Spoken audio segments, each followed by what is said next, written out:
होली की आत्मा। बचपन से शहर में रहने वाला मनोज इस साल होली की छुट्टियों में अपने गांव दुर्गापुर वापस आता है, जहां उसे देख पूरा गांव खुशी से झूम उठता है। जब गया था तब इतना सा था और अब देखो कितना बड़ा हो गया है। हाँ सरपंच जी, जब मैं गया था तब आप भी बहुत जवान थे और अब देखो कितने बूढ़े हो गए हैं आप। चलो चलो बढ़िया है, बच्चा घर वापस आ गया। इसी खुशी में आज रात पार्टी होगी। क्या बात है, गांव में भी पार्टियां होने लगी। वैसे अगर पार्टी की बात है तो आज क्यों सीधा होली पार्टी करते हैं। होली पार्टी की बात सुन चहल पहल में अचानक सन्नाटा छा जाता है, जिसे देख मनोज को कुछ अजीब लगता है, लेकिन तभी सरपंच बात पलट देता है। अब बहुत देर हो गई, चलो सब अपने घर चलो, पार्टी के बारे में कल सोचेंगे। मनोज भी मम्मी पापा के साथ घर आ जाता है, पर होली पार्टी और उस पर पूरे गांव की खामोशी वाली बात अभी तक उसके जहन से निकलती नहीं। पापा, होली पार्टी की बात पर सब चुप क्यों हो गए थे? अरे होगी उनकी कोई अपनी बात, मुझे गांव की पंचायत ही थोड़ी पता है। थक गया हूँ, चलो सो जाते हैं, कल बात करते हैं। पापा की बात मानते हुए मनोज भी सोने चला जाता है। आज तो छुपा लिया, लेकिन हफ्ते बाद जब होली का दिन आएगा तब इसे कैसे रोकोगे?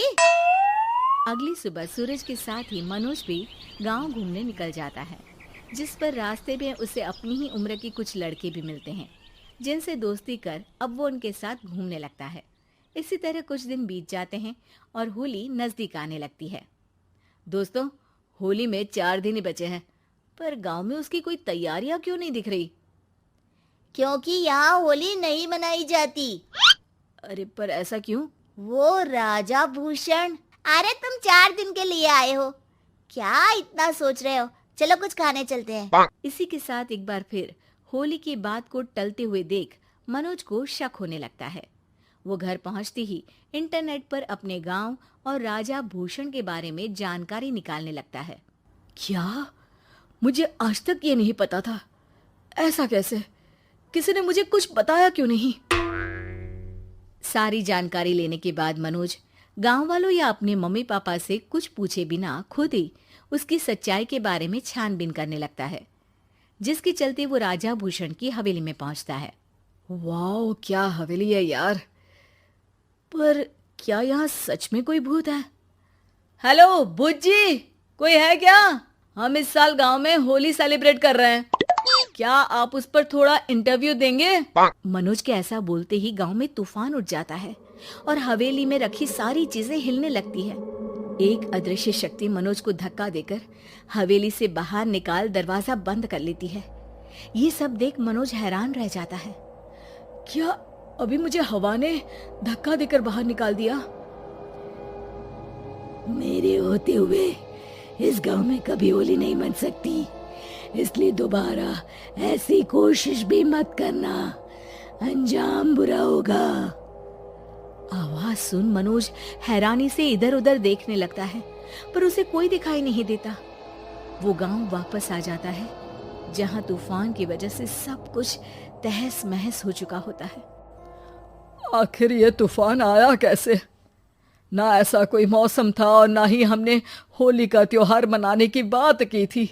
सरपंच की बात पर कोई रिएक्शन दिए बिना मनोज चुपचाप अपने घर चला जाता है।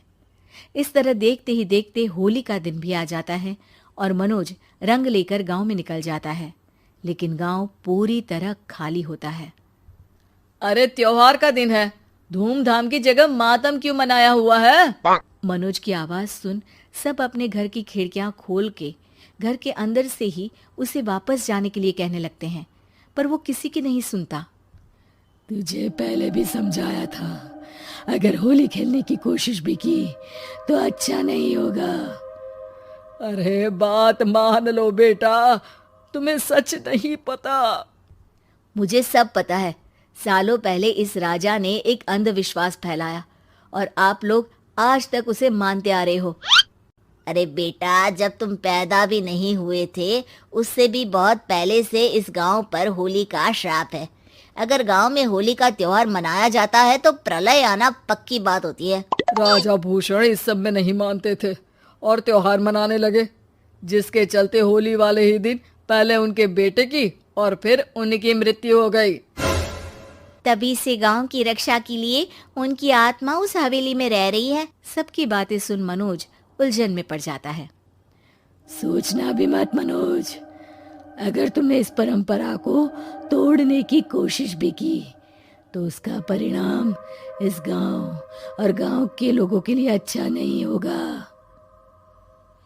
मुझे भी यकीन नहीं हो रहा कि आप लोग एक बेतुकी बात को मानकर सालों से रंगों के त्योहार को मातम की तरह मनाते आ रहे हो।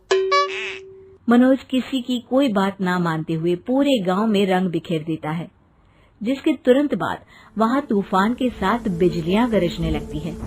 अचानक मौसम में ऐसा बदलाव देख जहां मनोज कंफ्यूजन में आ जाता है, वहीं गांव वाले डर से सहम जाते हैं।